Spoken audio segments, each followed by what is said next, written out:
আসসালামু আলাইকুম। আজকে কথা বলবো নেভার গিভ আপ, কখনো হাল ছেড়ো না। আমরা জানি শিক্ষার্থীরা প্রায়শই হাল ছেড়ে দেয়।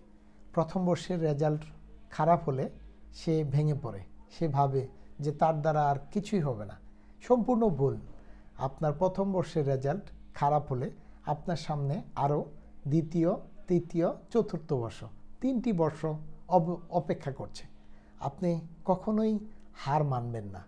আপনার জন্মই হয়েছে নেতৃত্ব দেওয়ার জন্য, আপনার জন্মই হয়েছে জয় লাভ করার জন্য। কখনোই হারবেন না, সবসময় জিতবেন অথবা শিখবেন। আমি প্রায়শই একটি কথা বলি, নেভার গিভ আপ। একটি জাহাজ তার সক্ষমতা বোঝা যায় যখন সে উত্তাল সমুদ্রে যায়। যে জীবনে কোনো বাধা আসেনি, যে জীবনে কোনো ব্যর্থতা আসেনি, সেটা কোনো জীবনই নয়। আমি কতবার ব্যর্থ হয়েছি সেটা বড় কথা নয়, সেই ব্যর্থতা থেকে আমি কি শিক্ষা পেয়েছি এবং সেই ব্যর্থতার থেকে আমি কিভাবে ঘুরে দাঁড়িয়েছি সেটাই আমার বিবেচ্য বিষয়। আমরা জানি রবার্ট বুশ স্কটল্যান্ড জয়লাভ করেছিলেন। তিনি 7বার যুদ্ধ করেছিলেন। 7বার পরাজিত হওয়ার পর 8মবারের সময় রবার্ট বুশ কিন্তু ঠিকই স্কটল্যান্ড জয়লাভ করেছিলেন। আমরা আরও জানি ফল 7 Times but get up 8 Times. যখন 7বার আপনি ব্যর্থ হবেন, 8মবারের সময় আপনি অবশ্যই গেট আপ মানে উঠে দাঁড়ান। আমরা জানি ব্যর্থতা মানুষকে নতুনভাবে শিক্ষা দেয়। ব্যর্থতা থেকে শিক্ষা লাভ করে মানুষ যখন সামনের দিকে যাবে তখনই সে ভালো করবে। কাজেই ফার্স্ট সেমিস্টারের রেজাল্ট খারাপ হলে কখনোই ভেঙে পড়বেন না।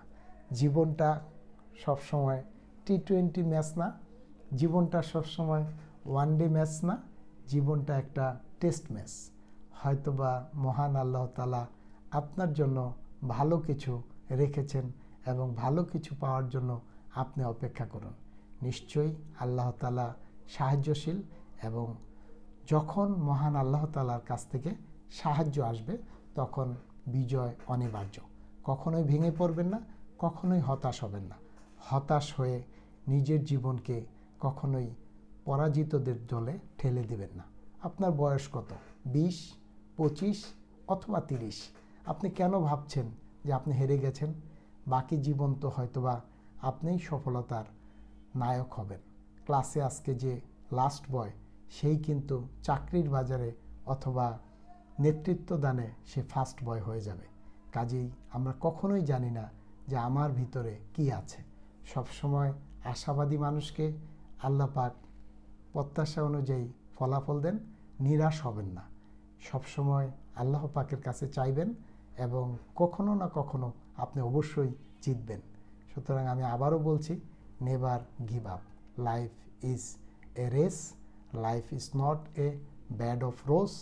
জীবনটা তখনই সার্থক যখন আপনি এই জীবনটাকে উপভোগ করতে পারবেন। এই জীবনের পথ বড় উঁচু নিচু, চলতে গেলে ব্যথা পাবেই কিছু। কাজেই হাঁটতে জানার জন্য আপনাকে হাঁটা শিখতে হবে, সাঁতার জানার জন্য আপনাকে জলে নামতে হবে। যদি আপনি জলে নামাটাকে ভয় পান তাহলে আপনি কখনোই সাঁতার কাটা শিখতে পারবেন না। হয়তোবা এই সাঁতার কাটতে গিয়ে আপনি হয়তোবা একটু পানি পান করতে পারেন, তাই বলে হাল ছাড়া যাবে না।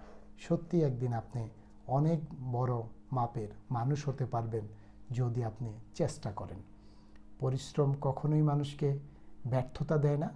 আমি আমার ছোট্ট জীবনে অনেক মেধাবীকে হেরে যেতে দেখেছি, কিন্তু যে মানুষ পরিশ্রম করতে জানে তাকে কেউ কখনো হারাতে পারে না।